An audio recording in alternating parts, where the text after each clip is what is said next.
In my seminars, I teach 3 simple steps which lead us into the sacred space. The first is to become aware that I am an eternal spiritual soul. The second step is to act and react from that platform. What this means in practice is to take on the observer role, to not react so quickly from an impulsive and genetically controlled place, or a place to which we were brought by our previous education and previous conditioning. No, to act from the observer role means to leave that reactory place, that conditioned place, and step back, step to the side, go into the distance, and act in a spiritually wise and productive way. And the last of the 3 steps is to connect with the divine, to connect with the Lord. Because once you are connected, you carry a different energy with you. When a piece of iron connects with fire, it becomes hot. It can burn a whole house. So when the soul reconnects to the Lord, then it becomes spiritually empowered to do wonderful things. And do you know what that power is? It is the power of love. Okay, what does for you mean spirituality? What does spirituality mean for you? Spirituality for me means to first of all become aware that I am eternal. To act on that platform of being an eternal soul means spirituality for me. I would like to tell you a wake-up experience. A few years ago, when I was recovering from illness in the Bosnian mountains, I made a nature walk and came into fog.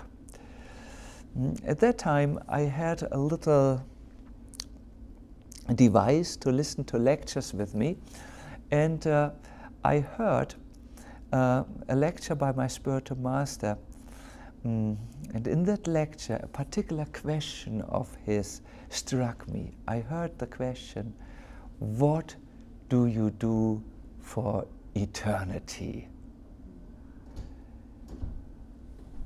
And the answer to this question, what do I do for eternity? That's spirituality for me.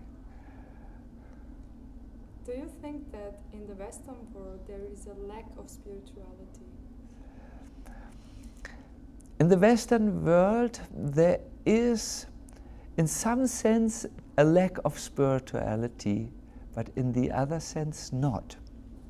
Yes, people become a little bit more materialistic, we can see. They become a little bit more fearful of the future. And the young generation at large doesn't think so much about changing the consciousness and changing the world like it used to do in the past. They think about what new functions is there in the new iPhone and in the new iComputer and iPod,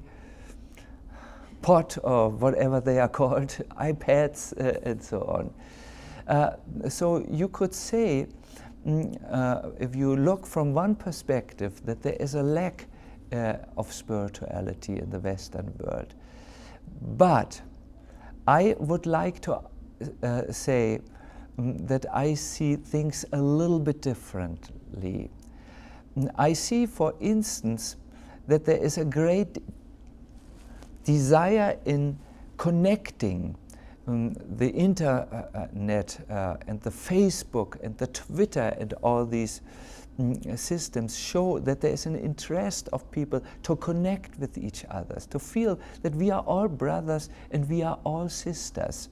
That's a great desire, and that's a spiritual motive, to understand Sarva Bhuteshu Kaunteya, all species of life, all souls are connected by by coming from their origin, the Supreme Lord. Oof, that's a spiritual motive. I also see that people in the Western world nowadays are no longer satisfied just with teachings which come from religious places. They want to see examples and they want to have experiences. And spirituality is really all about these spiritual experiences. My spiritual master used to tell us, what is the use of being religious if you can't talk with God? He spoke about an experience, a divine communion, a divine connection, and that's really what spirituality is all about. He said, the first step in self-realization is to understand that you are an eternal soul, not theoretically, but by practical realization. So I think the Western world now wants experiences, and in this way I see a great yearning in for spirituality. So let us see the Western world as the sun. There are only a few clouds before, and these clouds need to be removed.